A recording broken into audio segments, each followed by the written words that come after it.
So, what in the world does Jesus mean by phylacteries and fringes? I don't know if anyone even knows what that means. It probably sounds like a weird mom and pop store you'd find in Newtown, like, welcome to Phylacteries and Fringes.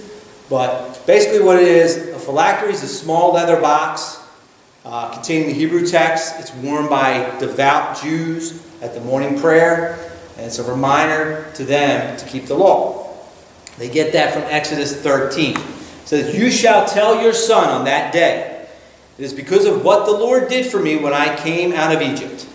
And it shall be to you as a sign on your hand and as a memorial between your eyes, that the law of the Lord may be in your mouth, for with a strong hand the Lord has brought you out of Egypt.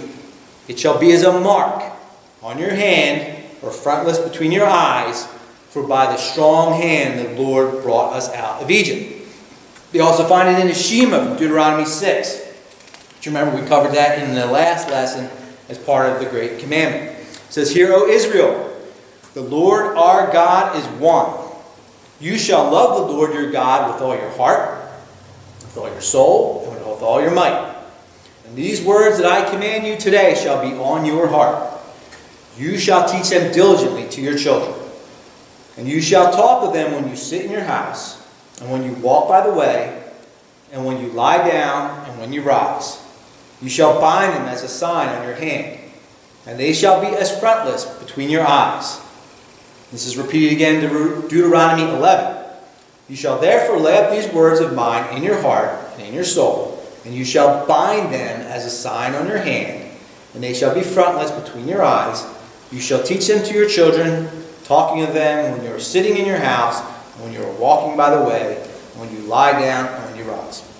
So this is exactly the point I made in the past about when you take a hyper-literal interpretation, you destroy the actual point that's trying to be conveyed in Scripture. So when the Bible's doing a historic narrative, then obviously you should take that literally. This happened at this location. Yeah, that stuff's literal. That's how you should interpret it. But when it's speaking metaphorically, you need to understand the symbolism of what he's saying to really get the message correct.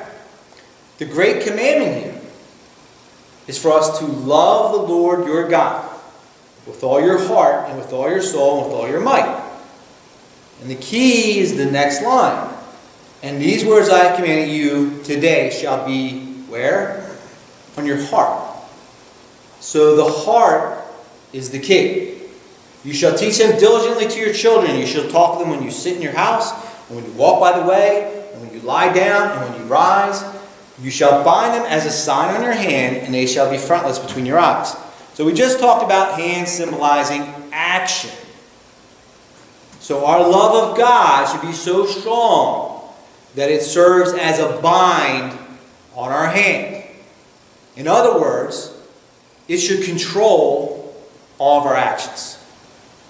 Now our love of the Word should be so apparent to everyone, it's no different as if we had it posted right here on our forehead for everyone to see.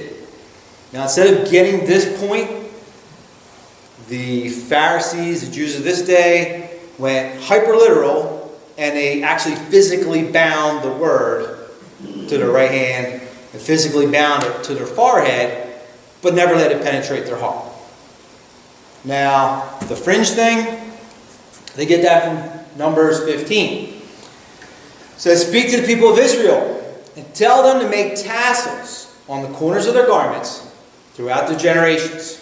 Put a cord of blue on the tassels of each corner. And it shall be a tassel for you to look at and remember all the commandments of the Lord, to do them, not to follow after your own heart and your own eyes, which you are inclined to whore after. So you shall remember and do all my commandments, and be holy to your God." Now this would be the equivalent of like a "what would Jesus do" bracelet like we have today. There's nothing wrong with it. We are visual, tactile beings. So little symbolic reminders, I think, are actually a good thing. God obviously thinks it's a good thing because that's what he prescribes here in Numbers. I'm not as iconoclastic as a lot of Protestants get. I don't get goofy over Christian symbols saying we have to get rid of all of them. Like, I personally don't wear a cross because I pretty much internalize it at this point, but I definitely don't find anything wrong with it if it helps point you towards Christ. The problem is that the symbol tends to cease serving its purpose of reminding the wearer of who it's supposed to point towards, and it just becomes an ornament to impress others. So then you get idiots basically wearing crosses that are big enough to crucify a midget on, or people wearing WWJD bracelets like all the way up to their elbow without ever actually reading the Word, without ever actually communing with the Lord, without ever loving their neighbor, and without ever actually serving anyone. And that's what the Pharisees were doing. The Pharisees kind of figured, well, if the tassel on a robe separates Jews from Gentiles, if I had extra long tassels, then people will know I'm not just a regular Jew, I'm a super Jew. Now, today, we don't tend to really do that. We don't have tassels on our clothes to show how righteous we are. We have something a lot better. We have social media. Now, on social media, that's where our hypocrites get to virtue signal to the world and show everyone how much more righteous they are than everyone else when they post condemning others.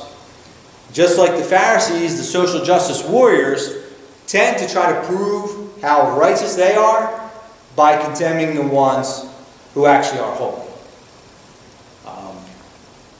By condemning those who actually are following God's unadulterated word.